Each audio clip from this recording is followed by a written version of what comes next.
Okay, I'm Garth Favorito back again with John Ainsworth of America's Remedy. This segment we're going to talk about what North Carolina has done to implement some new freedom for their citizens and how to address the issue we talked about about U.S. citizenship. But John, before we start, a lot of people think U.S. citizenship is a good thing. You know, we still have states' rights and that sort of thing, supposedly. Tell us why this is a problem. Yeah, number one is most people don't understand that we went from a federal government to a national government. So naturally, they're looking at the Constitution, which is created a federal form of government, that the federal aspects are still there. Well, those federal aspects are gone with the nationalization of citizenship, with becoming U.S. citizens. You know, because I get this a lot. A lot of people say, well, we still got the 10th Amendment.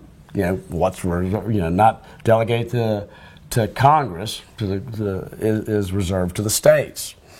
And most people, and it's not taught, that Reconstruction, that the nationalization of citizenship got rid of state rights. We don't have that. The 10th Amendment is a mere nullity.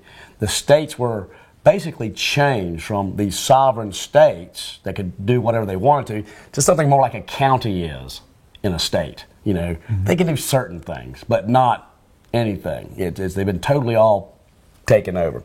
And to prove that, again, I'm going to go to James G. Blaine, who was one of the congressmen, and he wrote a book. He wrote his autobiography. This is a career politician. He loved Reconstruction. He loved the nationalization of citizenship. And in his book, 20 Years of Congress, he says this: as the vicious theory of state rights had been constantly at enmity with the true spirit of nationality, the organic law of the Republic, which is the Constitution, should be so amended that no standing room for the heresy would be left. So he's saying that in the amendment he's talking about is the 14th. If we can pass the 14th Amendment, we can get rid of this heresy of state rights. But he goes on, and he starts talking about the 14th Amendment, and he starts, proving this. He says the first section of the constitutional amendment, which includes these invaluable provisions, is in fact a new charter of liberty to the citizens of the United States, is the utter destruction of the pestilent heresy of state rights, which constantly menace the prosperity and even the existence of the Republic, and is the formal bestowment of nationality, this is that political change, upon the wise federal system, which was the outgrowth of our successful revolution against Great Britain. But he wasn't done there. Originally, sovereignty resided in the individual states, in the people of the individual states. They were the sovereigns. Remember, we did that quote from the Federalist Papers. Each state, in ratifying this Constitution, is a sovereign body, only bound by their own will. Well, what nationalization of citizenship did was change the sovereignty from the people to Congress. And Blaine addresses this in his book, and this book was written in the 1880s. So this is the original intent. This is from the beginning. It says, it's talking about all these new states that were created. When Georgia, the new state of Georgia was created, the new state of North Carolina was created. All these new states, all these new governments were ordained in the spirit of liberty, all prohibited the existence of any form of slavery, and all heartily recognized the supreme sovereignty of the national government as having been indisputably established by the overthrow of the rebellion, which was undertaken to confirm the adverse theory of state rights. And he keeps on going. He says, in its opening section, the 14th Amendment, it settled all conflicts and contradictions on where your citizenship resides. Are you a citizen of your state, or are you a citizen of Congress, the national government? Is a question that's being proposed here. And you're going to see he's actually going to admit to this radical change. So look at these words.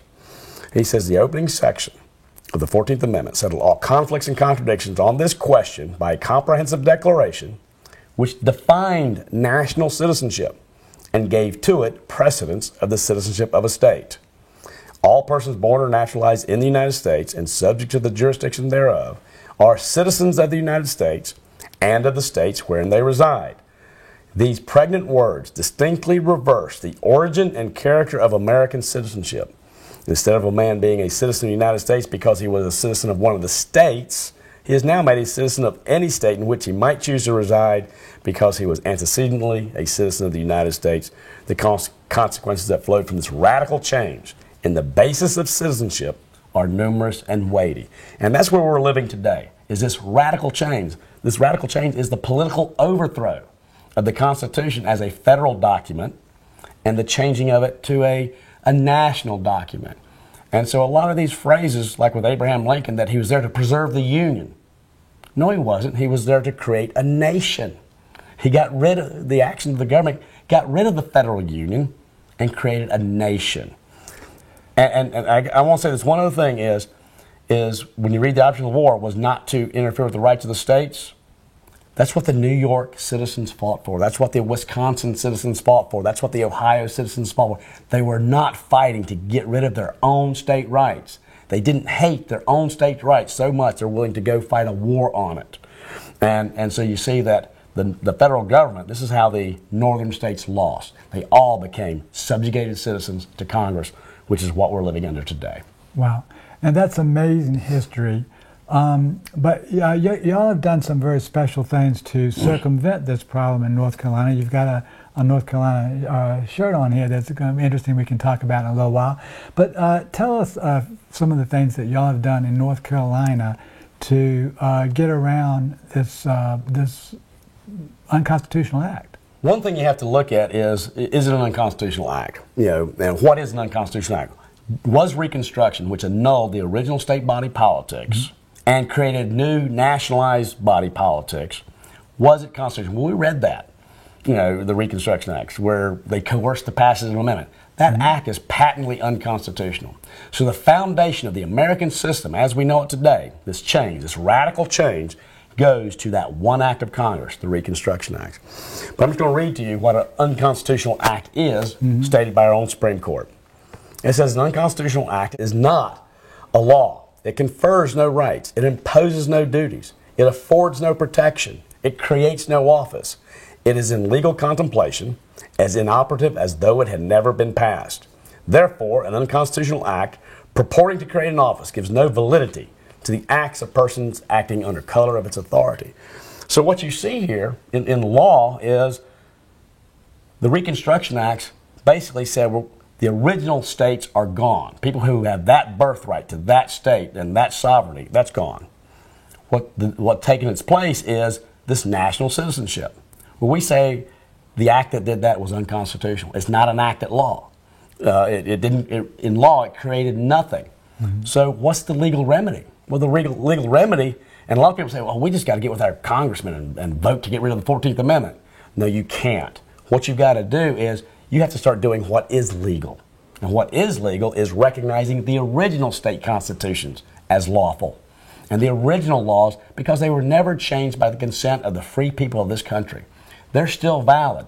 They're still there waiting for the people to go in and repopulate because those constitutions, those states, because all a constitution is a piece of paper.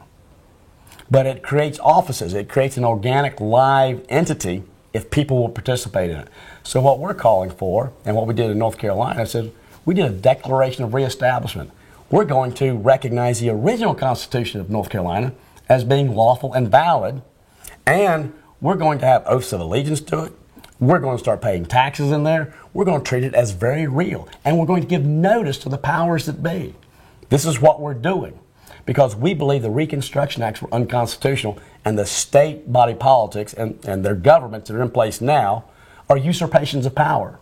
And so what we're about is hitting the reset button, is go back to what our founders put into place, to where we can be a free people out from underneath the federal will, this nationalized will, where they dictate our rights to us and force us into what they do. And so this is what we're doing in North Carolina. And so we hold elections. I have been the past sitting governor of the reestablished state under the original North Carolina Constitution before. Right now, I'm a sitting senator under that. And we don't hide. This is not something you have to hide. It's a legal argument. And most Americans have this legal right to do this again. Fascinating. And I know you also have identification cards and we do have ID cards for the citizens of North Carolina. Because we don't recognize them as valid. Fascinating. We're going to talk more about that when we come back, and what your state can do as well as what North Carolina has done.